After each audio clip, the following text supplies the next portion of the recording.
I'll be right there.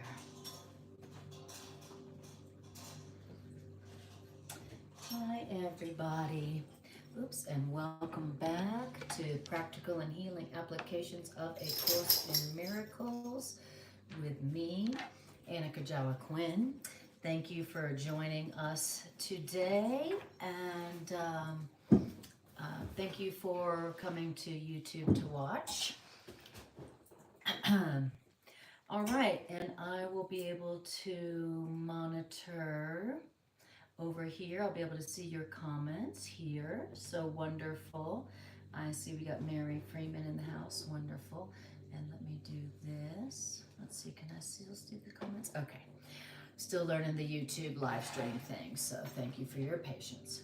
All right, guys, well, let's just take a couple of moments and open up this session with closing our eyes and breathing and just allowing ourselves to become present, tuning into the moment,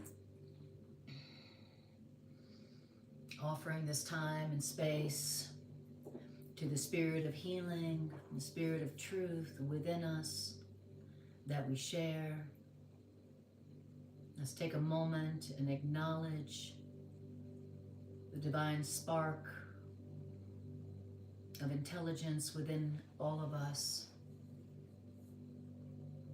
For a moment, let's just feel the spirit, the divine spirit that lives within each of us. Let's feel that spirit.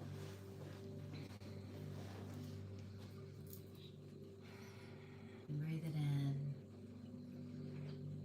Spirit of truth, we give you full charge of this time today, where we are joining together to listen to the truth together, that we might be healed by the truth together. We ask you to decide for healing for us. Be you in charge, Spirit, for we are certain that your direction does bring us peace.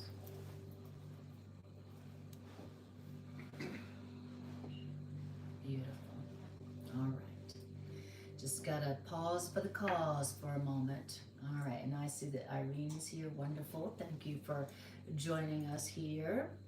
And so now I can see your comments without having to squint. It's very nice. Or reach over. Wonderful. Okay, guys. Well, where we're at today in A Course in Miracles is we are in chapter 30. And depending on which book you're in, it's either chapter 30, section 5, and that section is called The Only Purpose. And if you have the original edition, maybe the purple covered edition, it's chapter 30, section 6, and the title is The Cost of Idols. So it's chapter 30, either section 5 or section 6. Beautiful. Hi, Michael. Lovely to see you. Michael says, hello, mighty companions. All right, so we are going to talk about the real world today. I titled this, What is the Real World and How Do I Find It? How do I get there?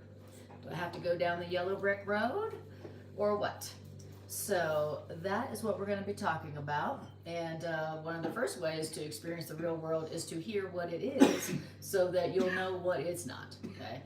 And it's the perfect section for me today because I have just been tempted by, I'm not sure what the right word is, despair, as I look out on the world I see, and it just seems like it's just a clown world. It seems like it's upside down and backwards and inside out, and it doesn't seem to make any sense. And I'm tempted by despair and tempted by depression when I look at the world and I see what's going on in the world.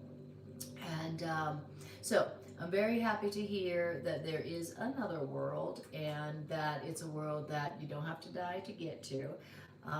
It's a world that is coming from a different state of mind.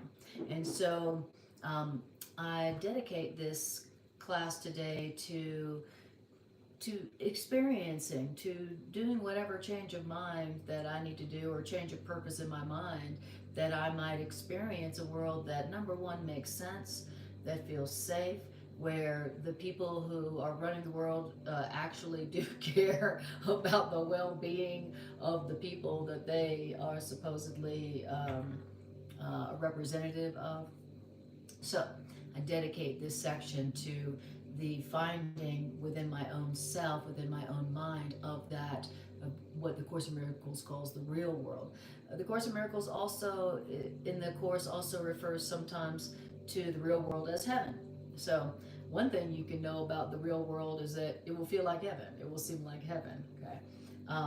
But remember, the real world is a world that is coming from a change of mind, which means you don't have to die to get there, nor do you have to be rich and famous to get there as well, thank God. All right. Thank you, Irene, for putting the sections in there. I really appreciate that. All right.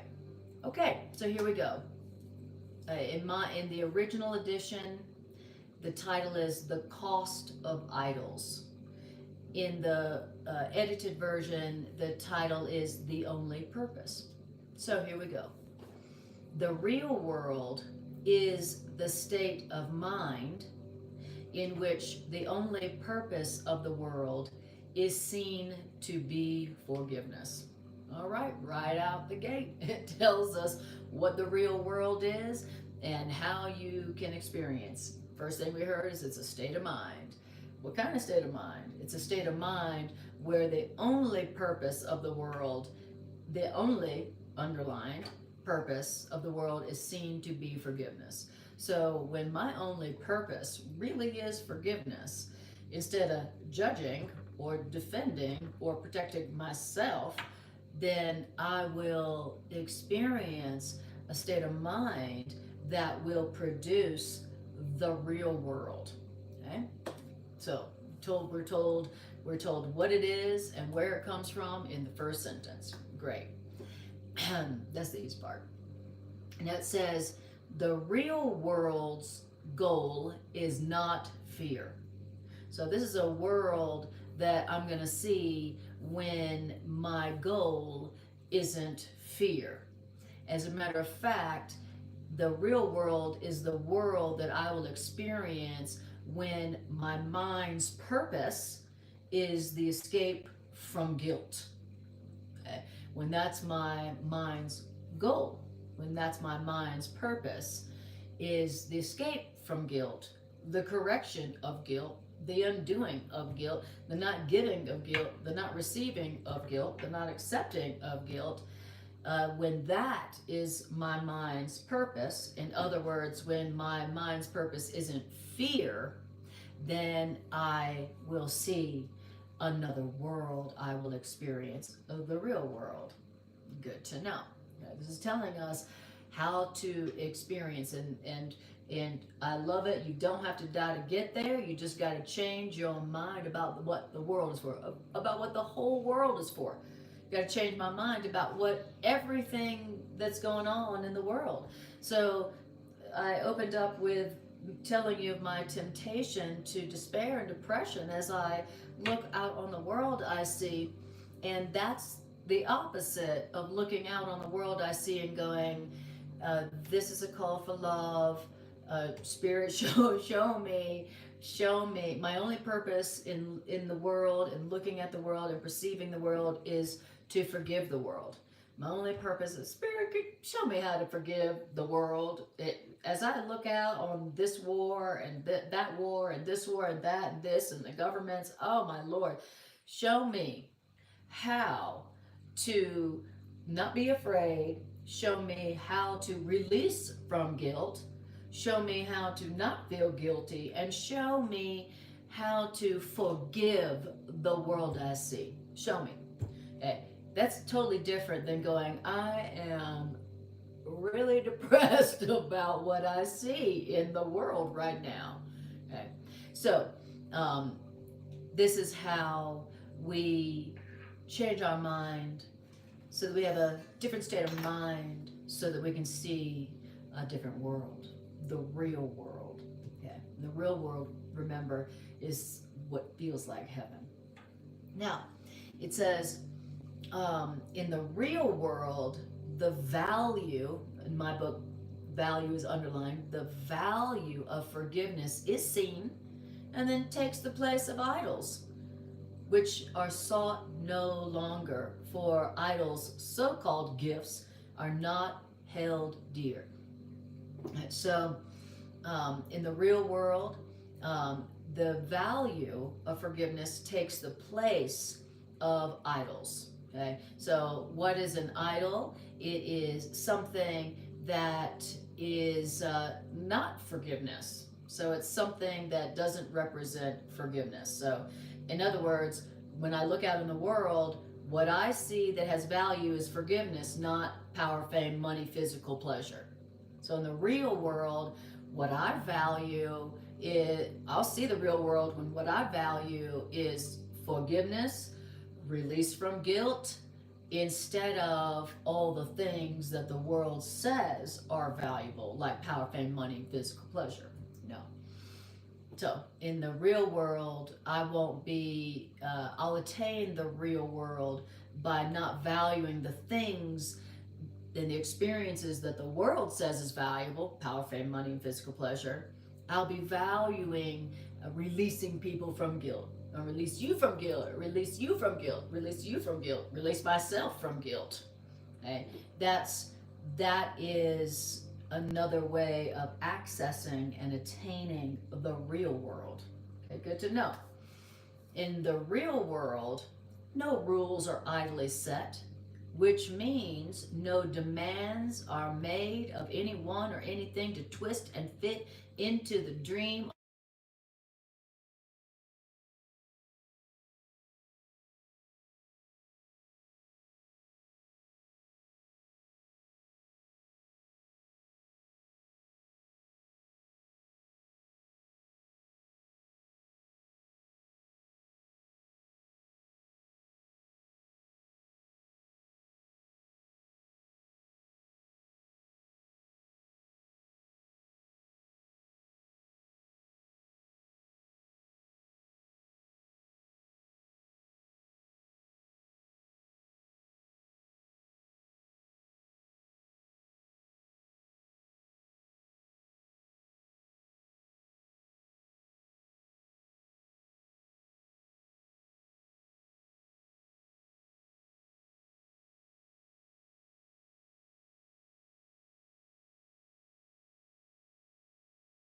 Is that you're born guilty, that you're just guilty, you know. Wow, I mean, talk about the premise for someplace being hellish. I mean, come on, what kind of world does that sound like, where when you're born into it, you're born guilty, which means that if you're born guilty, that means you're born deserving punishment, and now you got to spend the rest of your life trying to adjust and twist and fit into that lie about being guilty. And now you got to try to change yourself and modify yourself and sacrifice so that you can be not guilty, so you can be holy, so you can be innocent. Okay? That's the premise of hell. So in the real world, nobody's being no demands are made of anyone or anything to twist and fit into the dream of fear and guilt. Okay? Instead, in the real world, there is the wish to understand all things created as they really are, which is not guilty. And in the real world, it is recognized that all things must first be forgiven and then understood. So that's how it goes in the real world. Okay? In the real world, all you wish is to just understand all things as they really are. Okay? That's a state of mind that produces the real world. I just want to understand all things created as they really are, instead of seeing everything as guilty. And in the real world, you recognize that all things must be first forgiven and then understood. Okay? I love that understanding, that knowledge pervades the real world. Is that first you forgive and then you understand all things as they really are. So in other words, you don't understand how things really are until you've forgiven it. Until you have forgiven someone, you don't understand them. And that is the knowledge that pervades the real world. Now here it's the opposite. It's I know how you are and you're guilty, but I'm going to try to forgive you anyway because I'm the bigger, better person. That's the way we do forgiveness here, okay? I know how you are, I understand you, but I'm going to try to forgive you anyway. And anybody who's been on the receiving end of that kind of forgiveness knows that that doesn't feel very good, and it's not real. That's not real loving. Now, so it says, in the real world, there is a wish to understand all things created as they really are, and it is recognized that all things must be first forgiven and then understood. Here in the fake world, the unreal world, the ego's world, here it is thought that understanding is acquired by attack. Once I attack you, then I understand how you are. After I judge you, after I interpret you based on my past, then I'll understand how you are, what you are.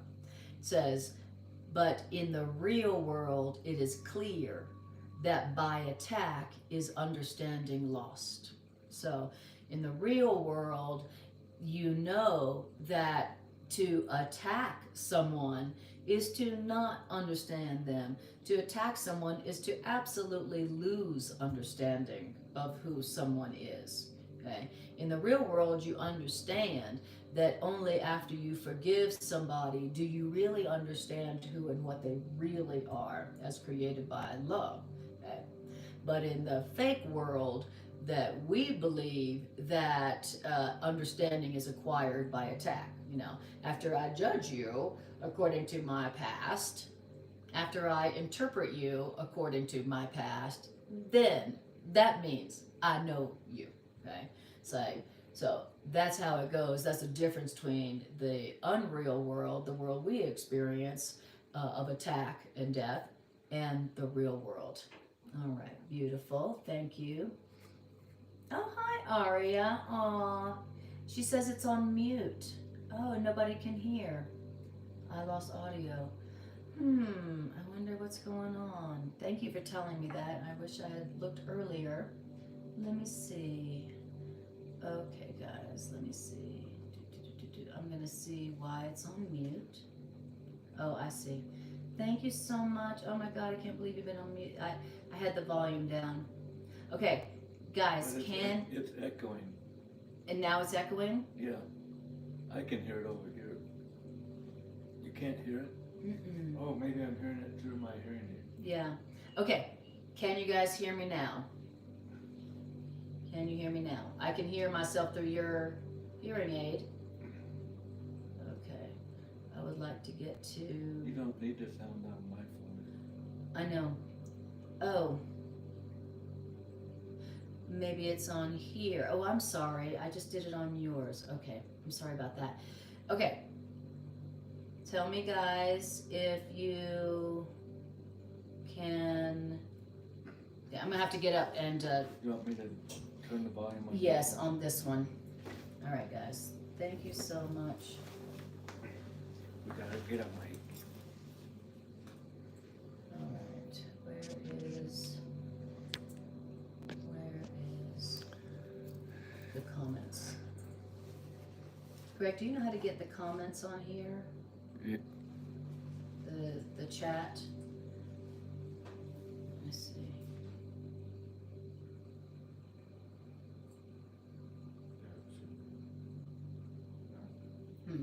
All right, now let me know if you can hear me now.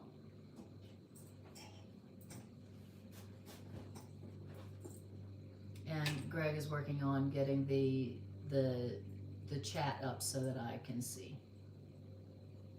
All right. Okay. Loud and clear. Wonderful. Yes, it's okay now. All right. Thanks, guys, for letting me know. Okay. All right. So you haven't heard any sound up until now. Is that right, guys? So I wonder if I should start over. And tell me, have you guys heard anything up until now, or should I start back at the beginning? What do you say? It's back on. Wonderful. I thought it was. Oh, This looks like somebody was hearing me. Irene was hearing me. All right. Irene says we have had audio for a few minutes. Yeah. Okay. Mary says that her ego wishes she could not hear me. LOL. Me too. My ego wishes it could not hear this at all. All right.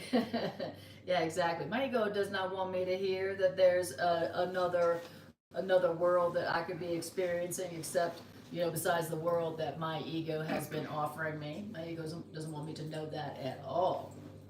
All right.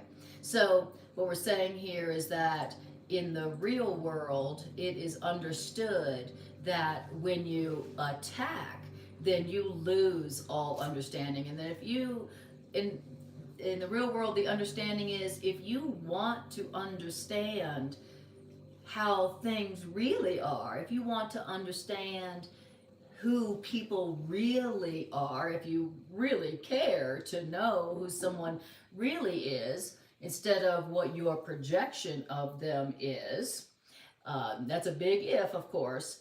If you really want to know and understand who someone really is, forgiving them, which means correctly seeing them as not guilty, that comes first. And so to forgive somebody doesn't mean I forgive you for what you did, but I am not going to forget. That is not what forgiveness means according to A Course in Miracles. What forgiveness means is I choose to see you as you really are. That's what forgiveness means. I want to see how you really are and who you really are as created by your Creator. And once you forgive somebody, which means once you release them from guilt, then you will understand who they really are. And when you understand who somebody really is, meaning when you see them correctly, it's going to fill you with joy. The Course in Miracles says when you see somebody as they really are, which means when you release somebody from guilt, that what you will see is such beauty, such radiance, such innocence that you could scarce refrain from kneeling at their feet in gratitude for such beauty. That's what you'll see when you see who people really are. And you don't know who someone really is until you release them from guilt. Okay? So, if you want to know who someone really is and really be blown away by their beauty and their innocence and their radiance, then release them from guilt. And then you'll understand who they really are. And it would be heavenly for you. It would be a perception that you're profoundly grateful to see. All right, beautiful. Love it. Okay. I love it. Brian says, forgive technology. Love that. That's wonderful. Forgiveness technology. All right, so remember, we're talking about the real world. And remember from paragraph 1, sentence 1, the real world is a state of mind. So this is a world that you don't have to know somebody to get into. You don't have to die to get there. It's a state of mind where the only purpose of everything you see and everything you experience in the world is release from guilt. Okay, that is how you access the real world. So the real world, being a state of mind, is a world that you can experience right now. This moment now, you could change your purpose for the whole world and for all your experiences here and see a new world. You could really, that's how you could change your mind in one instant and see the real world, another world, in the next instant. Isn't that powerful? It's like that concept that we're surrounded by many different dimensions. And well, how do you get to another dimension? Really, it's a change of mind. And what's a change of mind? A change of mind is a change of purpose. So if you want a new relationship, if you want a new kind of world, if you want a new kind of life, that comes from changing your purpose. If you want to change your mind, it comes from changing your purpose. What do you want to see? What do you want to experience in your relationships, in your world? Because as you change your purpose, you are changing your mind. And when you change your mind, you're changing worlds. You are changing worlds. So it's so empowering. You really are not a victim of the world you see. You're really not, because the world you see is coming from your state of mind. And you can change your state of mind, and it doesn't require any drugs. It requires just, I'm changing my purpose. And so now the purpose of the world I see is to release everyone and everything from guilt. It's forgiveness. And now the purpose of all my relationships is just to release everyone from guilt. Okay? And as you change your purpose for the world and your relationships, then you've changed your mind, and now you are going to experience the real world. So it's like the change of purpose to release from guilt is like the ticket in to the real world. It's like the ticket into, or the portal into, the other dimension called the real world, which is existing right here, right now, with us at this moment right now. I love it. So change your purpose in one instant, experience a new world in the next. How empowering is that? Talk about hopeful. All right. Okay, I'm gonna turn the music down a little bit. Beautiful. I love that. Forgive technology. Beautiful. All right. Okay, now we're on paragraph 2. I can't believe that was only one paragraph. Now we're on paragraph 2. And remember, we are in chapter 30, section either 5 or 6, depending on which book you're in. And paragraph 2.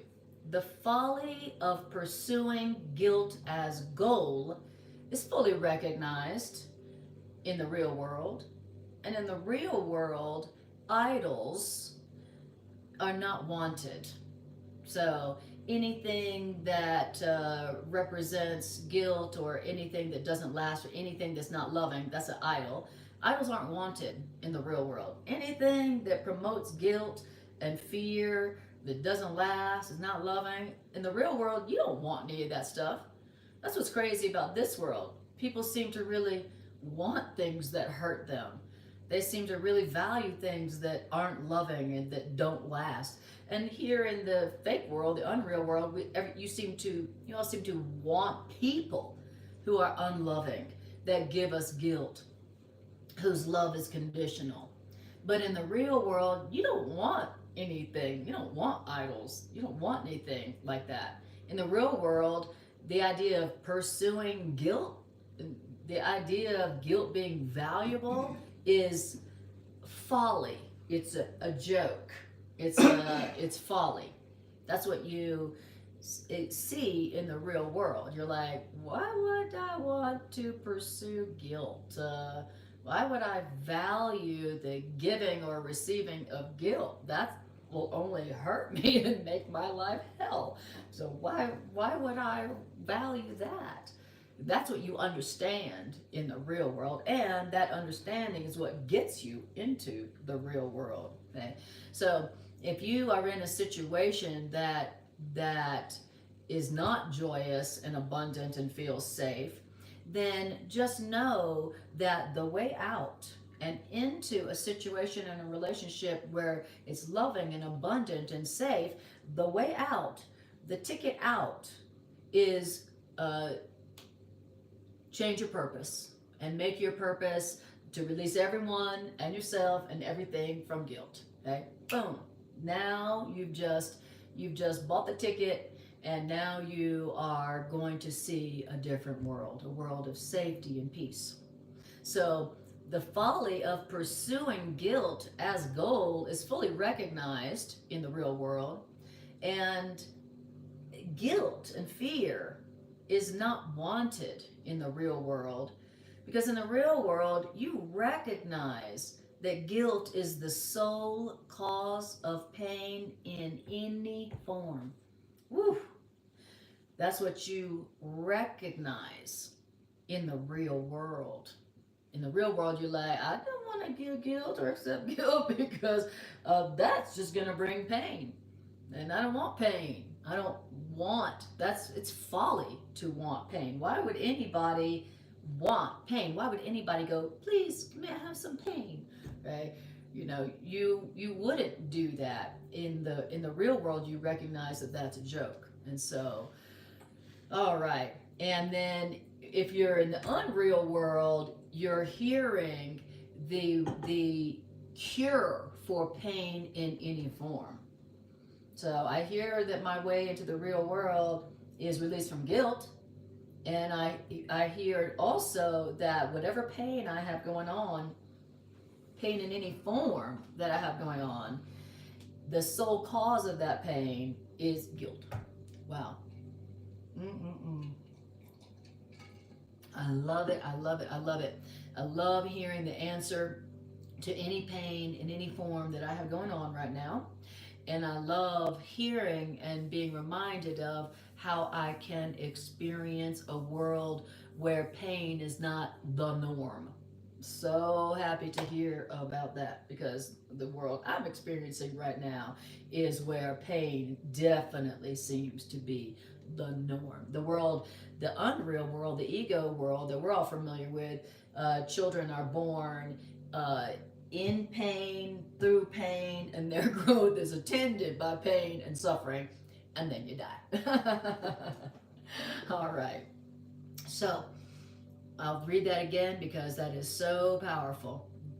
The folly of pursuing guilt as goal is fully recognized in the real world, and the idols of fear and guilt are not wanted in the real world, because in the real world, guilt is recognized as the sole cause of pain in any form. Whew. Wow. I love it.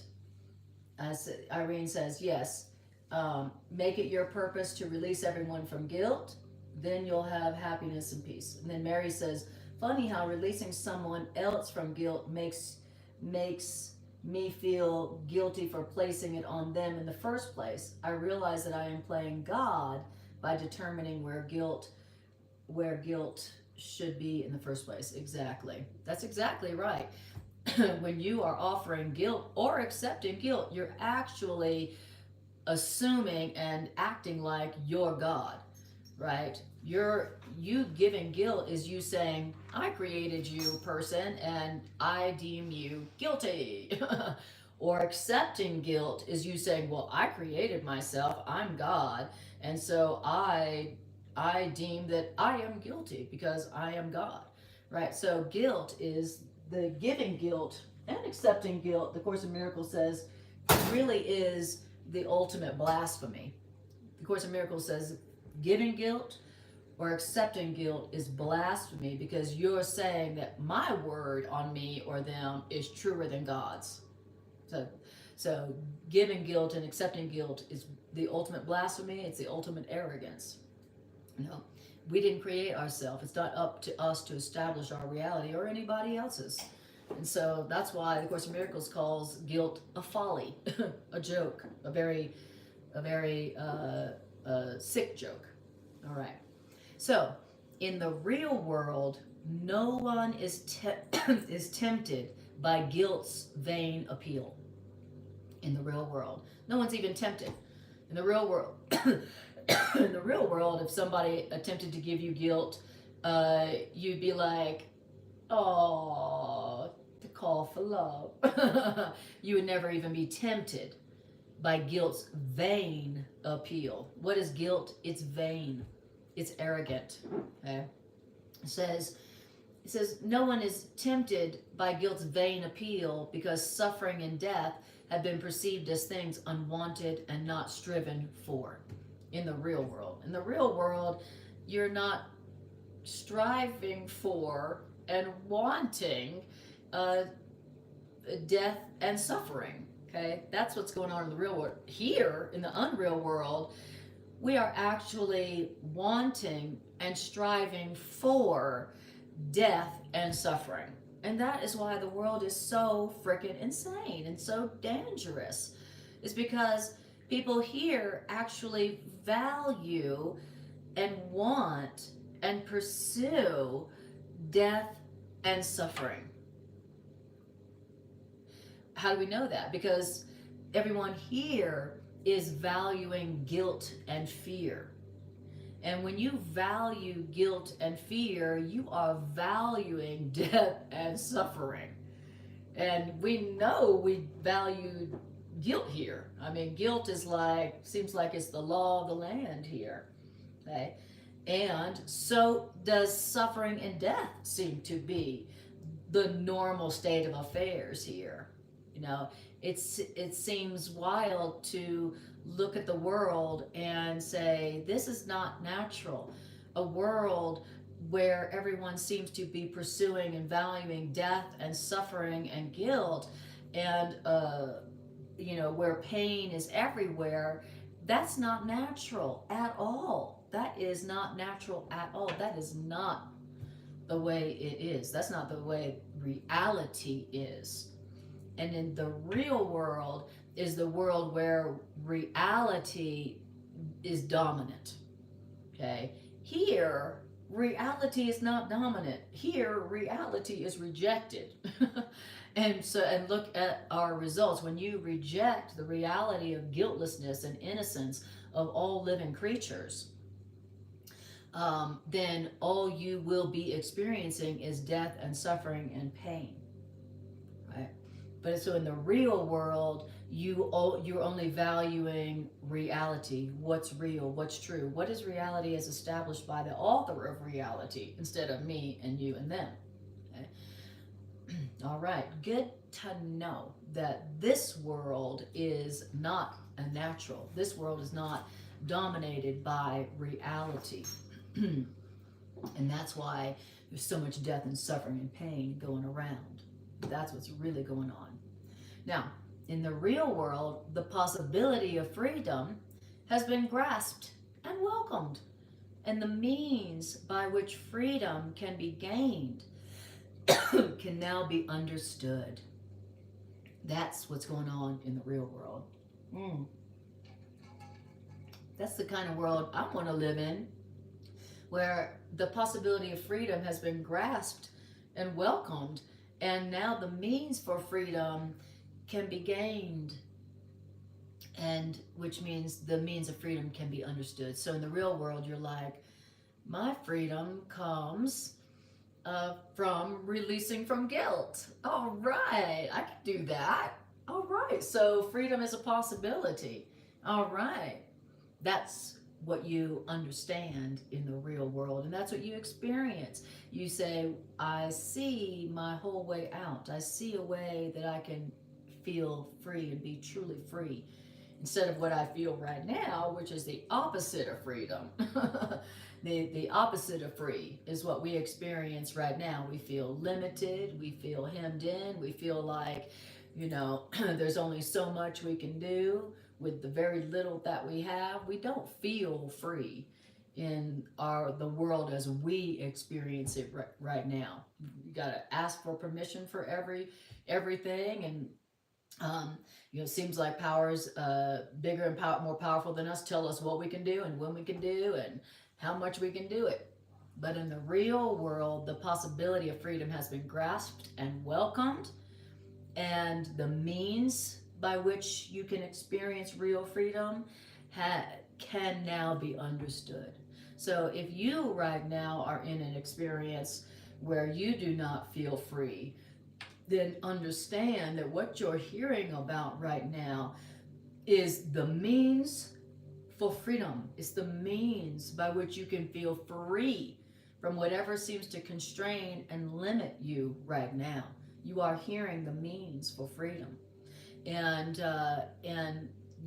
right now you could grasp and welcome these means by which you can experience the freedom that is your natural divine right as a child of God.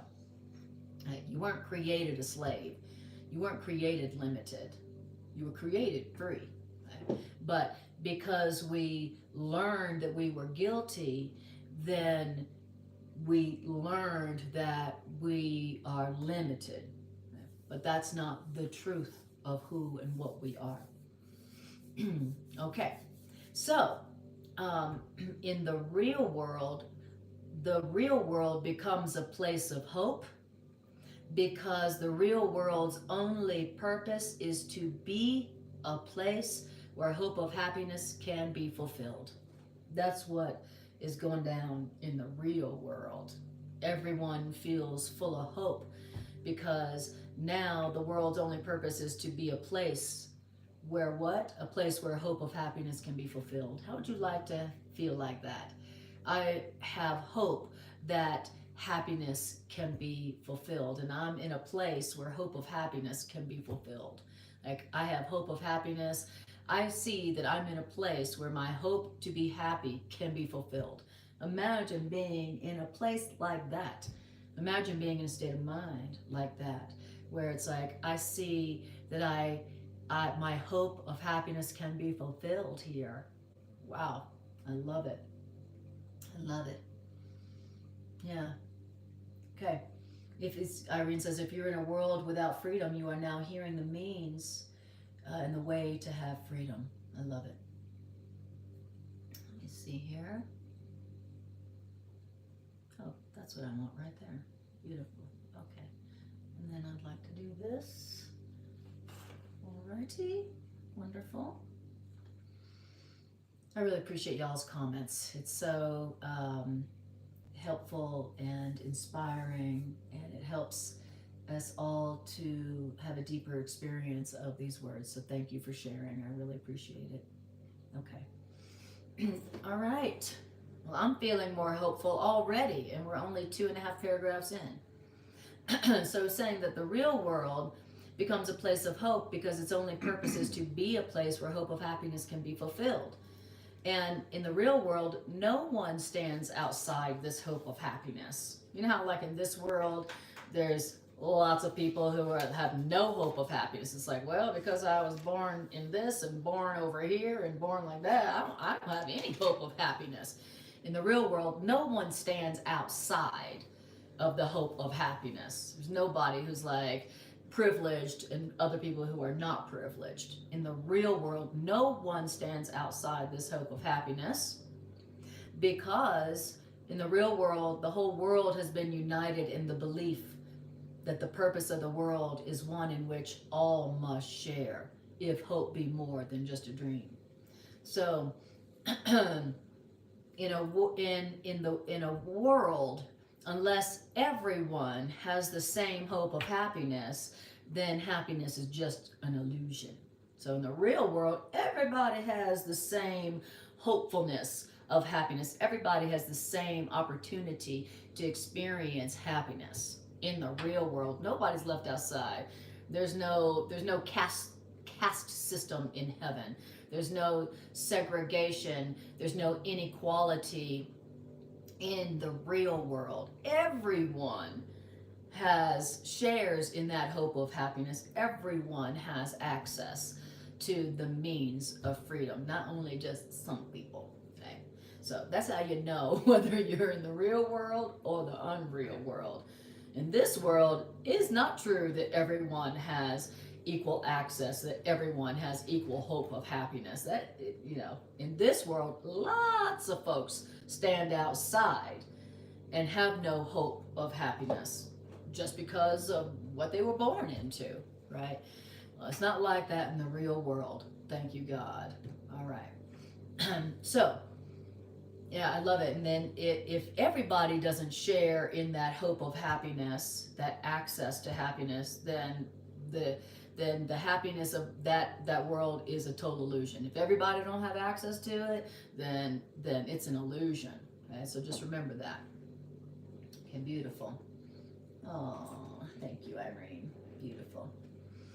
Now we're in paragraph 3. So, not yet is heaven quite remembered. You think? Why? Because the purpose of forgiveness still remains. That's right. We're not experiencing heaven yet because we haven't all decided, we haven't all changed our purpose to be only forgiveness, which means release from guilt. So when you hear the Course talk about forgiveness, don't be thinking about like, I don't know if I can forgive that person. Well, that would be really hard to forgive. Just think of release from guilt. Release from guilt, you know. And the Course, I love how it's saying that first you release someone from guilt, then you come to understand that they really are innocent. When you release someone from guilt, the next thing that comes is an understanding of why they may have done what they did. After you release someone from guilt, then you have empathy and you understand, well, you know, if I had been in that same situation, if I had been born into that, I probably would have done that or worse. That's forgiveness. So first comes release from guilt, then comes the empathy and the understanding of why they may have done what they would have done, and the understanding that you and they are the same, that you've either done the same or that if you had been born into their circumstances, you would have done the same. So that's what forgiveness really means. Forgiveness is another word for understanding. I understand. I understand that we're the same. I understand that we're both innocent, but we just don't know it, and so we have acted out of our fear and our sense of shame. We're the same. Okay, so yeah, not yet is heaven quite remembered because the purpose of forgiveness still remains. Yet in the real world, everyone is certain that they will go beyond forgiveness. And everyone is certain in the real world that they're going to remain in the real world until forgiveness is made perfect in themselves. So an important point here that I hadn't made yet, the Course in Miracles talks about the real world being the world that you experience before you go beyond worlds. Okay, so the real world is like it's like so in this case, the real world is the world as we see it and know it, forgiven by us. And once we've forgiven by the world, we even then go beyond that to heaven. Okay? So it's almost like the real world is like a borderland of some kind. It's like where you go to experience happiness in a world, in the body, before you go beyond the body. So it's like the interim world. The Course in Miracles says that we would the shift from the world as we see it to reality, to heaven, would be too great for us to make. It'd be too great, to be too shocking. And so in the interim is the real world, where we're still experiencing the world in a body, but we've forgiven everyone and everything, and we're having an experience in the body and in the world that's happy and hopeful and loving, okay, and not full of pain and suffering. Do you see that? So first we forgive the world and everything in it, and then we go beyond the world. And the Course in Miracles says, and what's beyond the world, you wouldn't even understand if we told you. So don't worry about that. Just know that it's beyond what you can even conceive of in terms of happiness and fulfillment. So all we need to be concerned about is, how do I forgive this world that I'm experiencing and have a happy experience in the world and in a body. So that's all we need to worry about. And that's what this is talking about. All right. I love it. Irene says, I don't know about this, Anna. My boss thinks she's at my job, thinks she's, I'm guessing, better at my job than me, lol, and she may zing me on it. Oh, okay, right. But I forgive, she says. Mm-hmm. Okay, Irene, that's a great example. So in that example, Irene, you're right, she thinks she's better than me at my job. Okay, gotcha. Yes, that's a great example, Irene. So in that example, of what this is saying is that if you want to shift from one type of experience at your job to a totally happy experience of your job, first you release her from guilt, then you will understand why it is that she's afraid, why it is that she feels threatened, why it is that she maybe doesn't like you or whatever it is.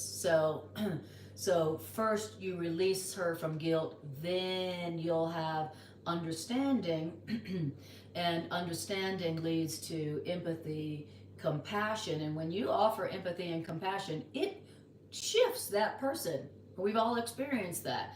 When we shift from a grievance to passion, compassion, and empathy to somebody, they shift. All of a sudden, they become this loving, generous person.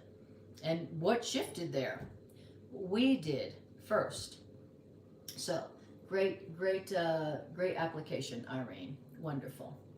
Okay, now, so while you're in the real world, at least you know that you're gonna be going beyond the real world, and you understand that you're still here in a body in the world until forgiveness is made complete in yourself. So that's the understanding that you have in the real world. You're like, this isn't my ultimate destination. I know I'm heading somewhere beyond this, but this is a hell of a lot better than what I was experiencing, and I will stay here until forgiveness is made complete within myself. And when to say, I'm going to stay here, I'm remaining here in the real world, in the happy world, until forgiveness is made complete in myself, what that means is I'm going to remain here in the happy world until I've stopped making any more exceptions to forgiveness. Okay? So we stay in the world and in the body, even if it's the happy world and happy body, until we're not leaving anything out. And right now, it's like, I give you love, but not you. We're still making a lot of exceptions in the forgiveness that we offer. Okay? We're still like, okay, well, you deserve forgiveness, but you do not deserve forgiveness because of what you did. Okay? So we're still making a lot of, that means that forgiveness is not yet complete in us. Okay? So we're not going to go beyond the body and beyond the world until we're not making any more exceptions in who is innocent. Right now, we're the arbiter of innocence. Like, you're innocent, or you're not innocent, you're innocent. It's like a game show, a game show of guilt. And you're innocent, and you're guilty. All right, so, but in the real world, you have no wish for anything but to have forgiveness be made perfect in yourself. Okay? At least that's your goal. In the real world, it's your goal. You may not have accomplished that goal yet, but it's at least your goal. Okay? And I love that. So it's okay that your forgiveness is not yet perfect. It's all right.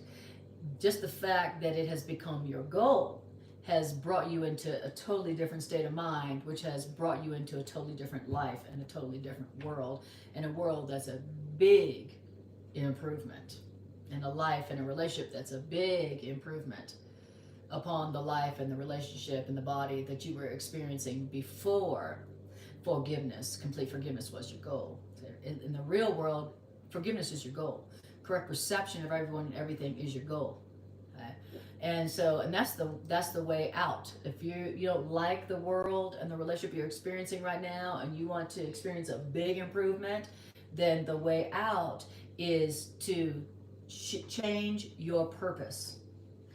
Change your purpose from getting the love and getting people to change for you and using guilt to control people to do what you want them to do. Change your purpose to, my only purpose now is forgiveness. My only purpose now is to release everyone and everything and myself from guilt.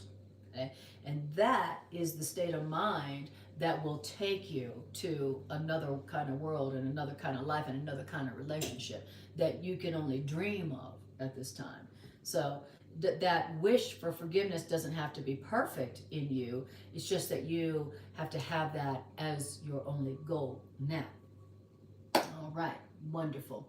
Bridget says mistakes are for correction, not punishment. Exactly. Game show of guilt. Game show of guilty. All right. All right. Oh, love it, love it, love it. Okay. So, and it says in the real world, you have no wish for anything but to make forgiveness be perfect in yourself. And in the real world, now that forgiveness has become your goal, now fear has dropped away because you are united in your purpose with yourself. Right. Finally, I have only one purpose. I've been in so much conflict and all over the place because I had many purposes. I didn't only have one purpose. I didn't have one purpose. I had a bunch of purposes. And that's why I was all over the place and in a lot of conflict because of my different purposes. It says, but fear drops away when I am united in purpose within myself. So when I've decided my only purpose right here is to release from guilt everyone and everything in myself, now I am united in my purpose within myself, and now fear drops away. So wherever you got fear right now, understand that you got a split purpose. Like, I got fear in this relationship. Yeah, because one purpose is to love, and then you got another purpose that's to give guilt and to use guilt to get your way. So you're split in purpose, and that's why you're having a very split experience. That's why you're having a very bipolar kind of experience in your relationships or in your job, is because you only have one purpose. You've got, yes, I want to be nice and loving, but I also want to use guilt to manipulate people to do what I want them to do, right? And so fear means you have a split purpose. Fear means you haven't made up your mind about what you want to accomplish. And when you decide my only goal is to forgive, which means to release from guilt, then fear will drop away. Love hearing that. Yeah. And then Mary says, can I just release guilt itself? Yes, you could. Great idea. I like the way you think, Mary. Yeah, why don't you just drop guilt? Just drop the whole concept of guilt. You absolutely could do that. And that would absolutely save you time, because it may take longer to forgive everyone and to release everyone from guilt. Or you could just go, you know what? Guilt is an illusion. It's not what I want. It didn't come from God. It produces only suffering and pain, and I don't want it anymore. It's an illusion. And say, no, thank you. You absolutely could do that, and you could change your mind in one instant and change your world in the next. So I love the way you think, Mary. Very efficient thinking. Beautiful. Then it says, in the real world, there is a hope of happiness in you that is so sure and constant that you can barely stay in the real world and wait a little longer with your feet still touching the earth. That sounds so good. Yet, here in the real world where you can barely stay and wait a little longer with your feet still touching the earth, yet you are glad to wait till every hand is joined and every heart made ready to arise and go with you beyond the real world. It's so beautiful. Because in this way of waiting, being glad to wait until everybody is released from guilt, this is the way that you are made ready for the step in which all forgiveness is left behind. Right. So in the real world, in reality, there's nothing to forgive. Right. So, but I mean, in heaven, there is literally nothing to forgive. The concept of forgiveness is left behind, because what's there to forgive? God didn't create anything that's guilty or sinful. So in the real world, there's still the purpose of forgiveness. When you go beyond the real world to heaven, then the purpose of forgiveness is left behind, because in reality there's nothing to forgive. But to get to the understanding that there's nothing to forgive, because no one has been changed and made guilty by anyone's misperception. You know, in you, nothing has changed. You don't need to be forgiven, because you haven't changed from the way you were created by love, which is guiltlessness, eternal, changeless guiltlessness.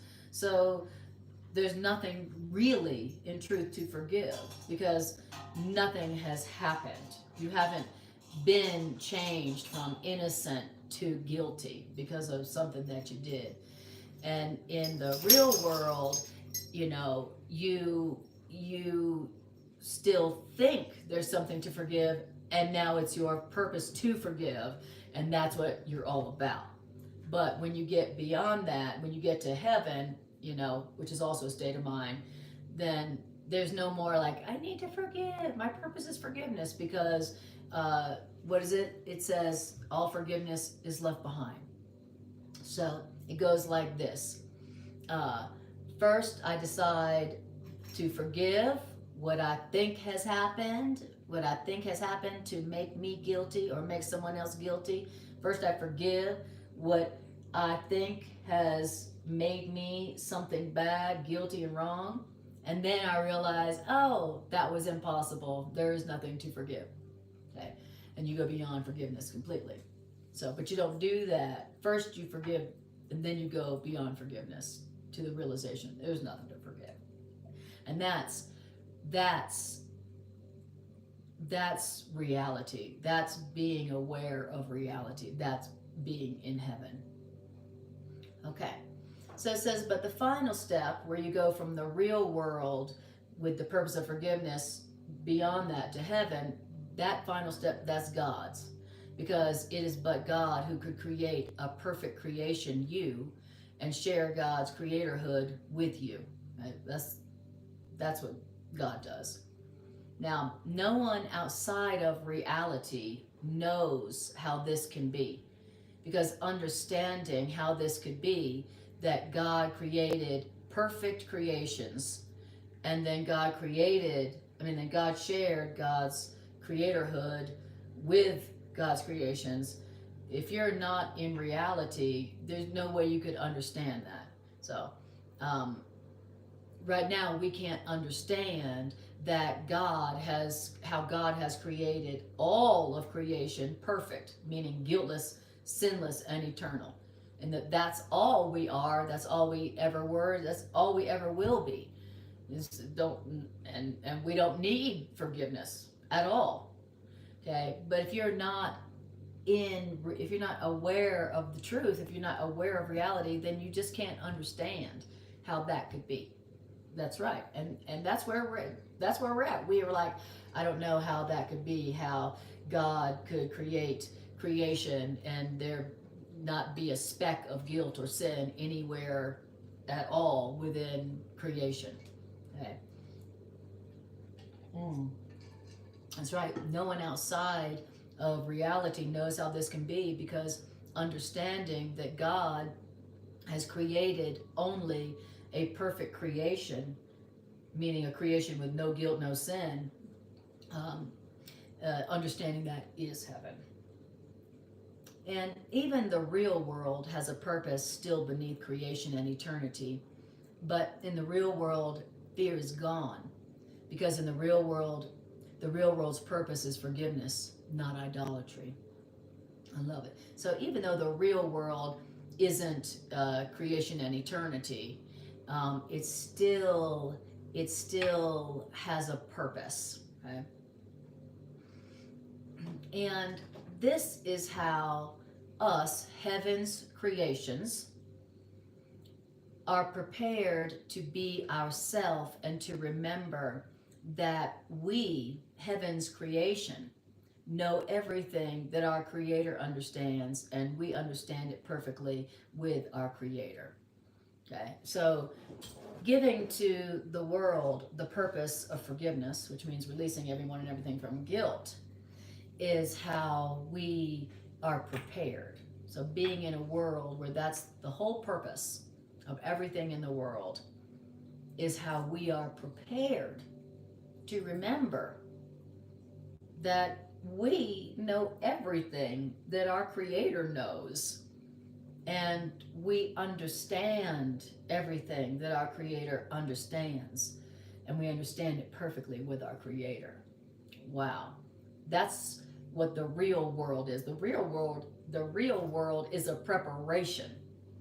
The real world is an experience of the world that prepares us to remember that we have all knowledge, that all the knowledge that our Creator has, we have too, right? And that we understand it perfectly with our Creator. Right now, I don't know that I have all the knowledge that Creator has. Do you? Right? No, not at all. I don't even understand how to do YouTube, much less, have all the knowledge that, Creator has. I don't understand that everything that my Creator understands and knows and has, I do too, equally with my Creator. No, I do not know that. But as I give to the world the purpose of releasing from guilt, I am preparing myself to understand that what all I do have within me, like, you don't know the kind of knowledge and wisdom and that you have within you. And I don't either. But giving the world the purpose of forgiveness and releasing everyone and everything from guilt prepares us to begin to understand just how much knowledge there really is in our own minds. Wow.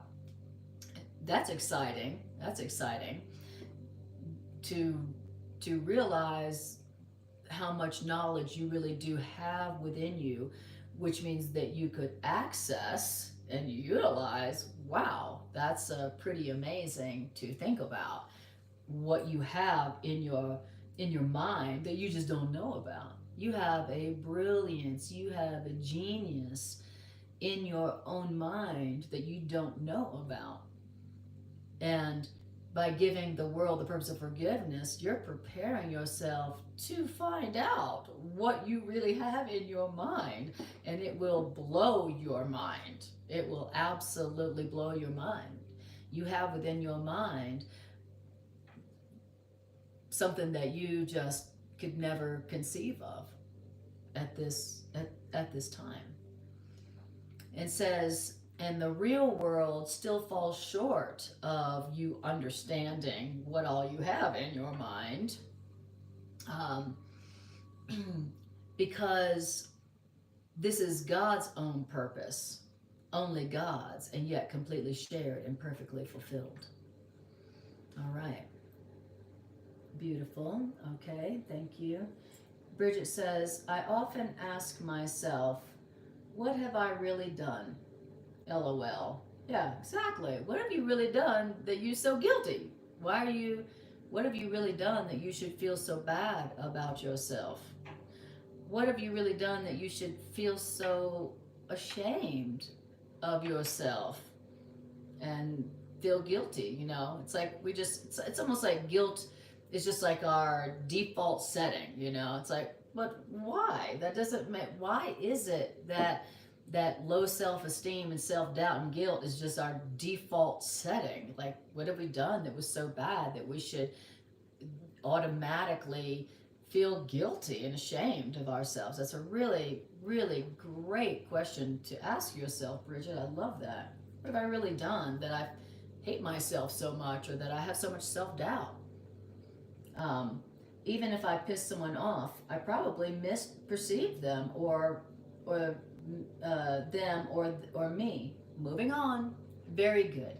It's so true, and that's what you come to understand, Bridget. That, you know, when you question your guilt and you have the purpose of releasing yourself from guilt, you'll come to that understanding. You'll understand yourself, and you'll realize, hey, you know, my purpose was never to hurt anybody, but I was carrying around this guilt and this shame as if my purpose was murderous. But when you have the purpose of releasing yourself and others from guilt, then now you understand yourself, and now you realize, even if I did hurt someone's feelings, I didn't do it on purpose. That wasn't my purpose, right? So now you understand yourself. You understand that your purpose wasn't to hurt others. It really was to love others and be helpful. But you don't understand that, you don't realize that until you decide that your only purpose is to forgive others from guilt and yourself as well. All right, wonderful. I love that. You guys have got some great, great comments. And Irene says, fear means you have a split purpose. Indeed. Okay. Right on, guys. Thanks for actually listening and repeating back what you heard, so that I and everybody else can get it at a deeper level. And I'm also so amazed I don't see any bots or trolls today. It's amazing. I guess I must have forgiven them. I sure have been laughing about them this past week. So, but I do. That's maybe I have been forgiving them. It's been really interesting seeing the bots and the trolls comments. I wasn't prepared for that when I shifted over to YouTube. But wonderful. Okay, now we're in paragraph 5, and we're doing great. We probably won't finish this today, but we'll see. Okay, paragraph 5. The real world is a state of mind in which the mind has learned how easily do idols go when they are still perceived but wanted not. So I'm going to read that again, and I'm going to put in another word for idols.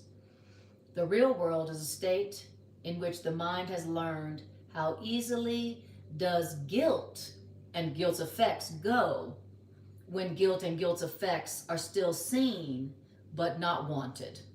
Okay, I love it.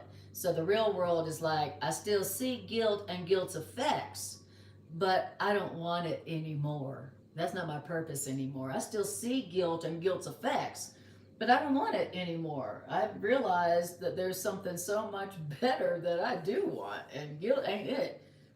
Okay, so that's another way of describing the real world. It's a state of mind where I still see guilt and its effects, but I don't want it anymore. I recognize what it is, and I don't want it anymore because I have seen the alternative.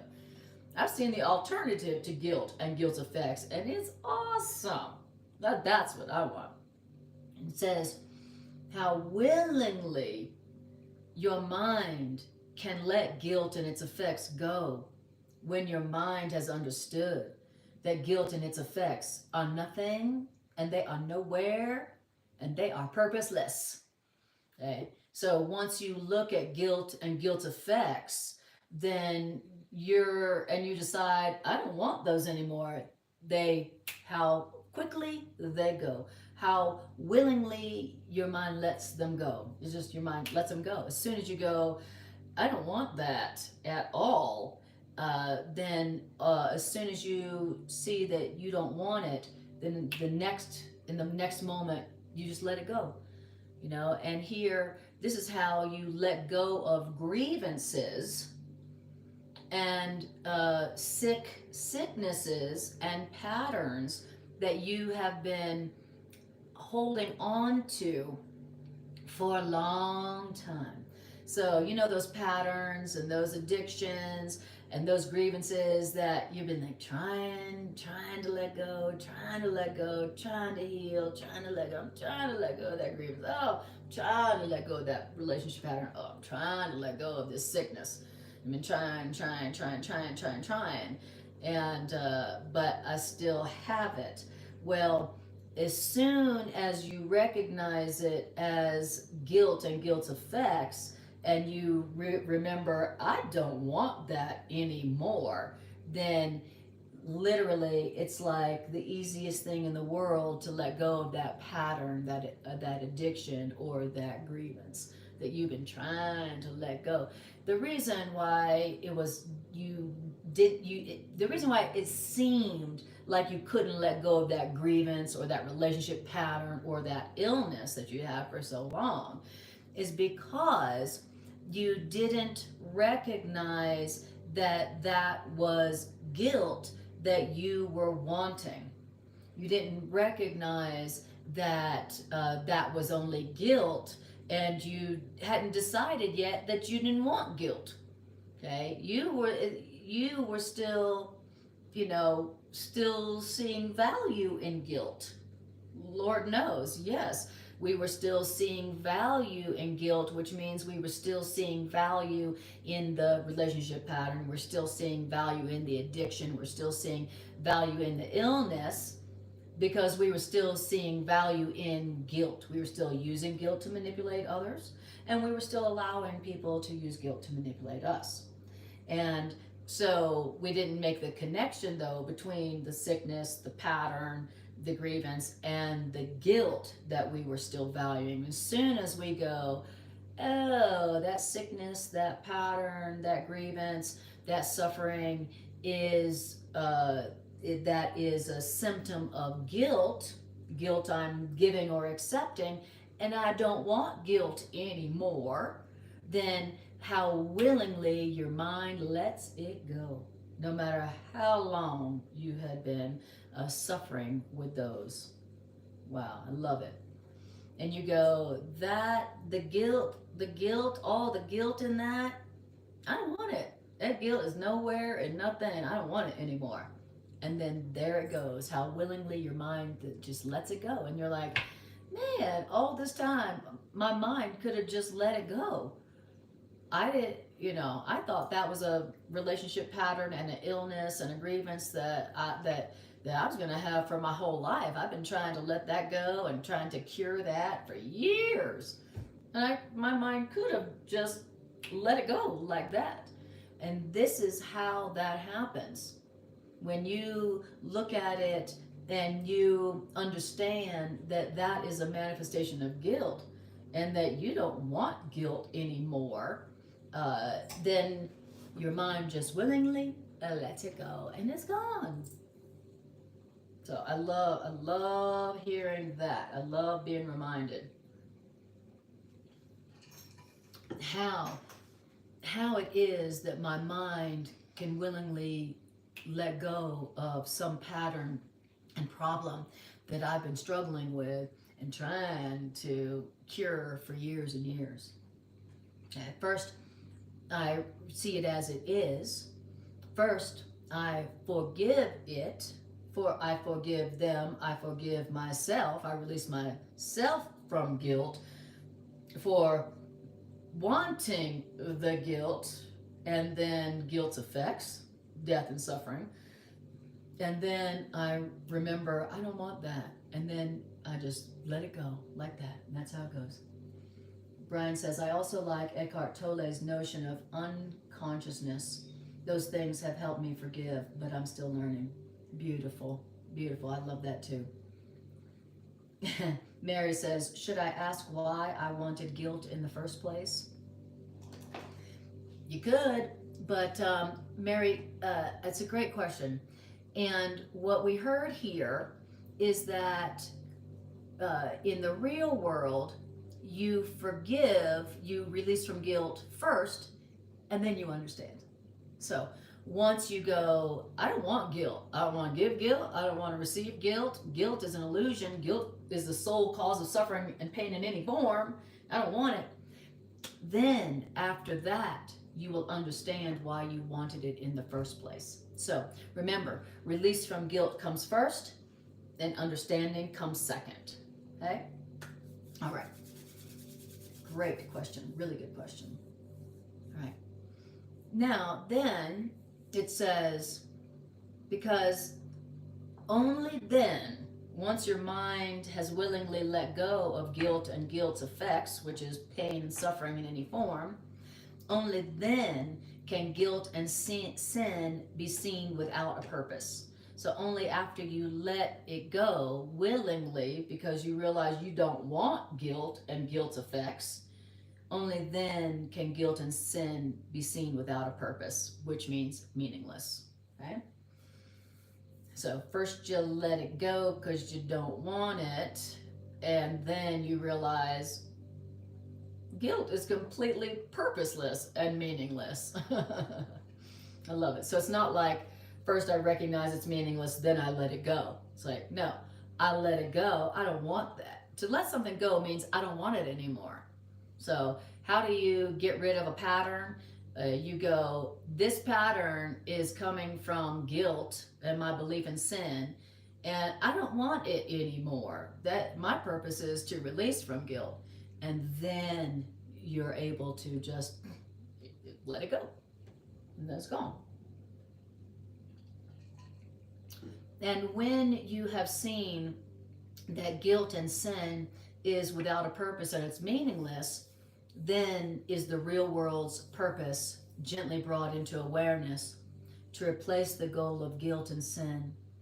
And then all that stood between your image of yourself and what you are, innocent, guiltless, forgiveness washes joyfully away.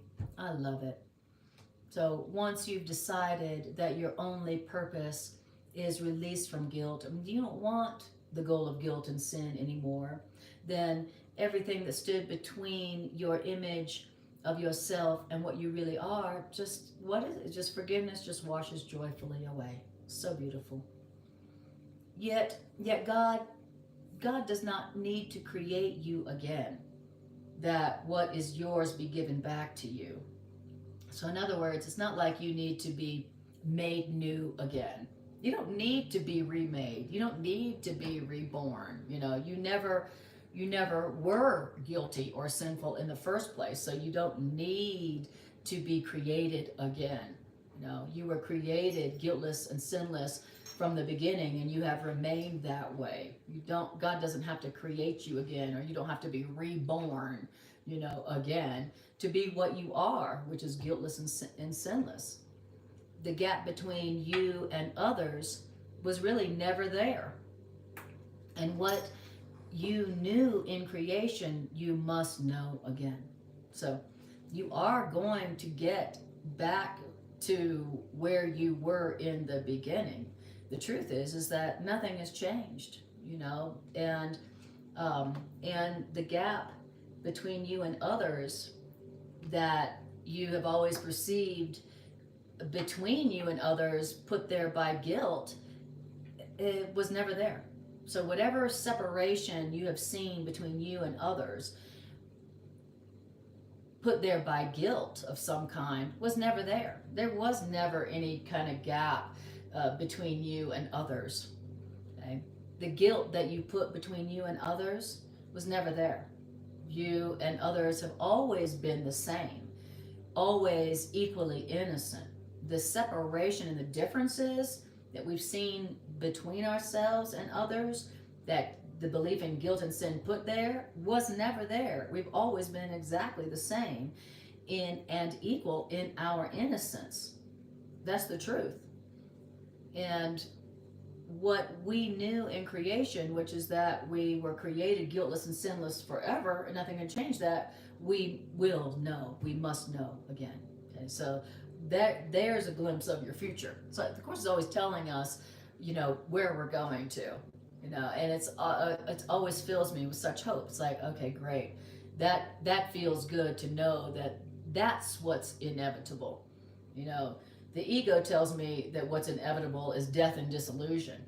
What the Course in Miracles is telling us is what's inevitable is that what you knew in the beginning of your creation, your guiltlessness, you're gonna know again. That is what's inevitable here. Okay, and what's happening in the interim is not really happening, right?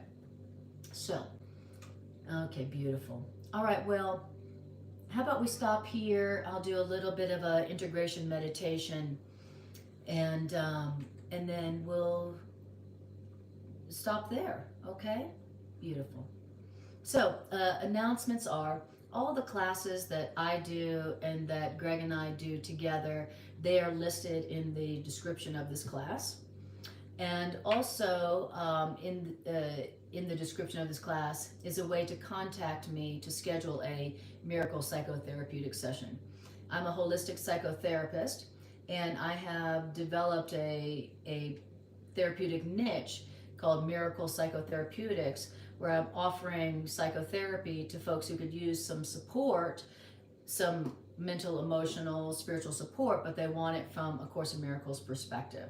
So if you or somebody could really use some support like that from A Course in Miracles perspective, then the way to contact me best is in the class description here.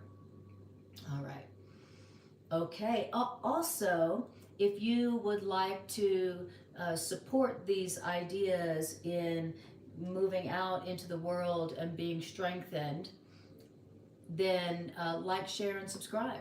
It's a wonderful way to support our Miracles ministry, and also a way to strengthen these ideas in the world so that more people can hear of them and be released from guilt by them, so that they can experience the real world where they know that they are not guilty and they don't need to feel ashamed at all, and experience the joy and the safety and the peace and the abundance of the real world. So one way to help the world to come to that sooner is by liking, sharing, and subscribing this class. And thank you for doing that. I appreciate that. All right. Beautiful. Okay, so now we're going to do the integration meditation, where we take the ideas and we use them. And the Course in Miracles says that that only when you use the ideas will you know they are true. So you'll never get the truth of these ideas just by seeing them or reading them. You'll only know that they are true when you use them. When you use them, you'll go, dang, that was the truth. Okay. So that's what we're going to do. Beautiful. Mary says, I love that innocence is never unequal. Exactly. I love it. Beautiful. Thank you, thank you, thank you, everyone. Okay. So if you're not driving a car or operating heavy machinery of any kind, close your eyes and take a breath.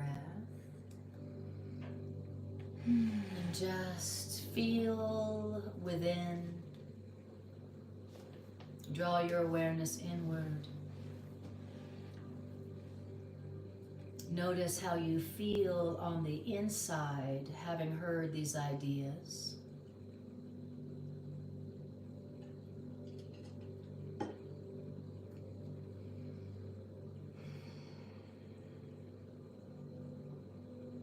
How do you feel on the inside when you hear these ideas and when you hear them with others?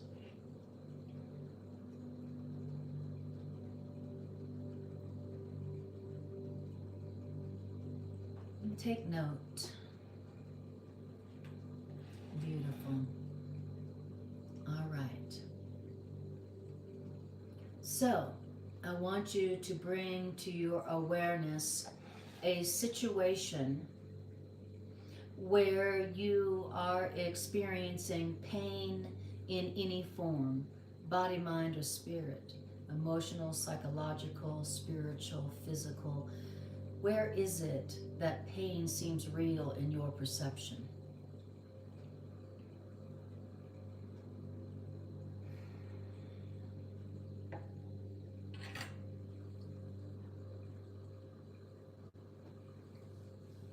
Beautiful.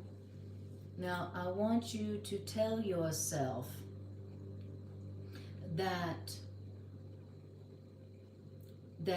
guilt is the sole cause of this pain that I am feeling.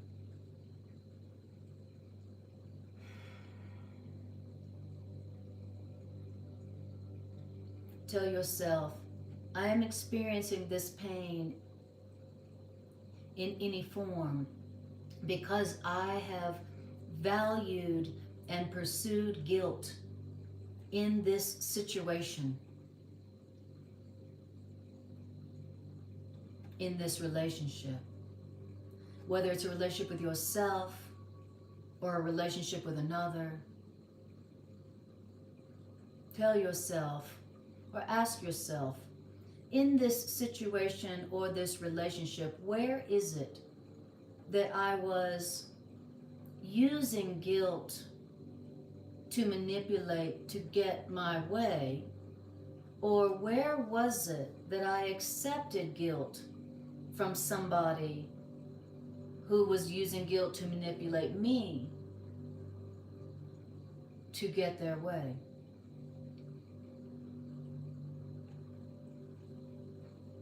In what way have I been valuing and using guilt? In what way has guilt been my goal in this situation or relationship?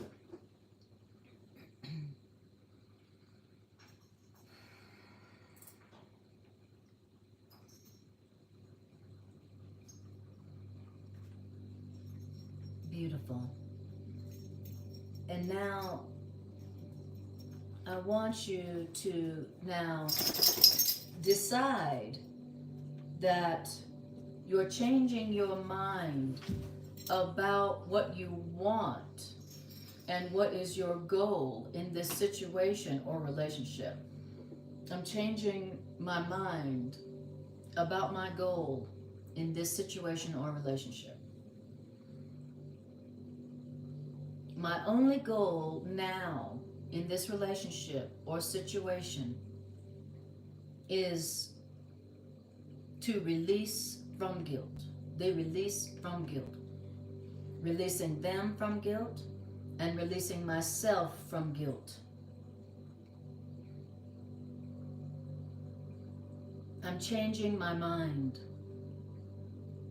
about my goal in this situation or relationship. Tell yourself, no longer is guilt my goal. Tell yourself, the only thing that I want to come of this situation or relationship is the release from guilt, theirs and mine.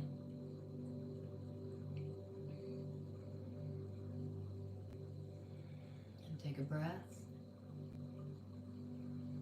Tell yourself, and then I want you to ask your higher self to help you to learn how to forgive them and you in this situation and relationship. Spirit, teach me how to forgive them and myself. Teach me how to release them from guilt and myself as well.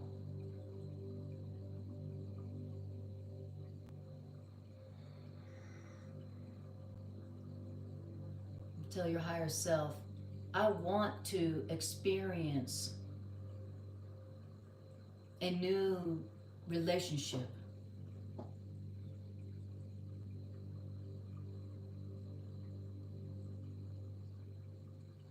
Beautiful. Now let's widen it out a bit, and I want you to imagine the whole world. Everyone and everything in the world. I want you to imagine the whole world.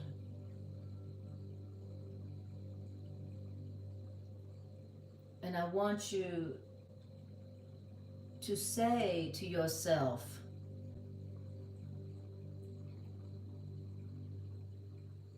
my only purpose for the whole world and everything in the world is now forgiveness. My only purpose now is to forgive the world and everyone and everything in it. That is my only purpose now. My only purpose now is to forgive the world. No exceptions. No one or anything left out of my purpose.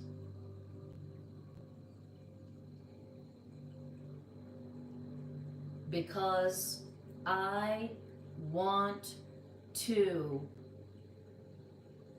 experience the real world. I want to experience a world where I experience freedom and a hope of happiness that's real and that can be fulfilled. I want to experience a world where I feel free and I feel hope that I can be happy, hope that is justified.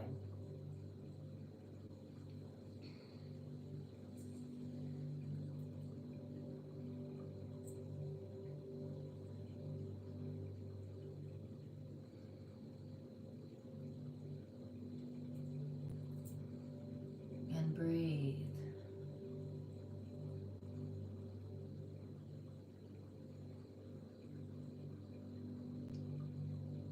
I want you to ask your higher self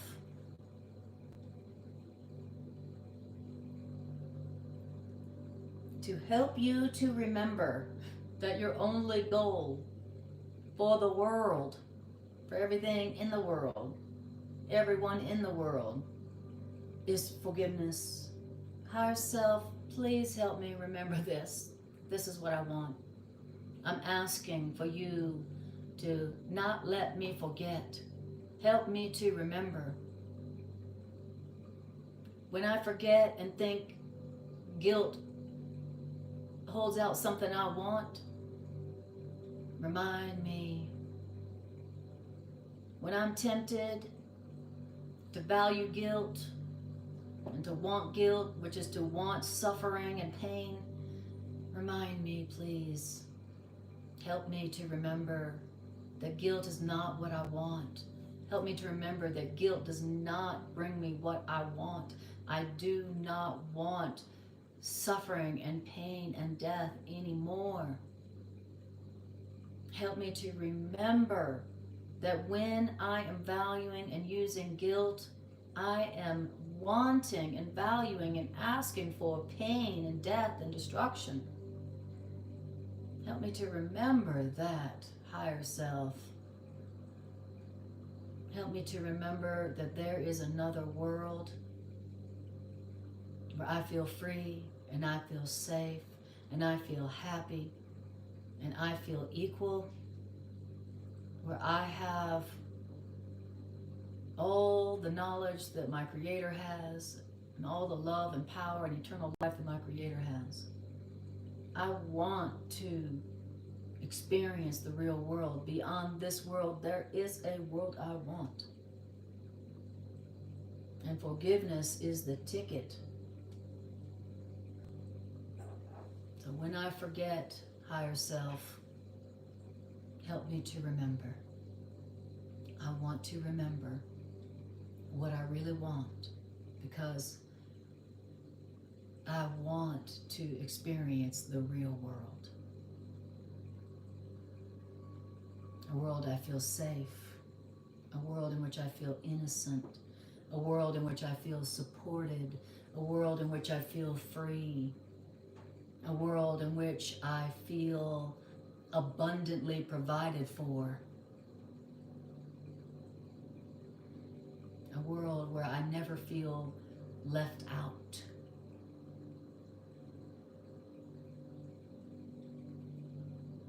Truly, forgiveness does offer me everything, everything I want. Truly, truly, forgiveness is the key to happiness. And that's all I want from here on out. Forgiveness is my only goal.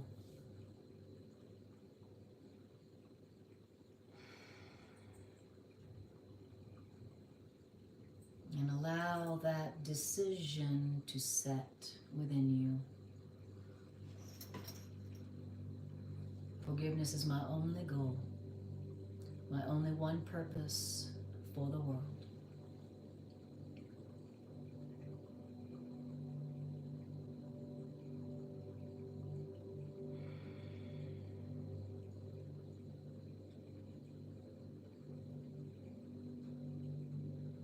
Beautiful. All right, you guys, way to love yourself, to heal yourself, and way to save the world. Way to take your place among the healers of the world. I'm proud of you. On behalf of the world, I thank you for helping the world to come back to heaven. I appreciate you more than I can say. I really do. Thank you so much for joining this. Thank you so much for sharing this. Thank you so much for liking and sharing and subscribing. I appreciate you more than I can say. And I'll see you next time. I see ya. Bye.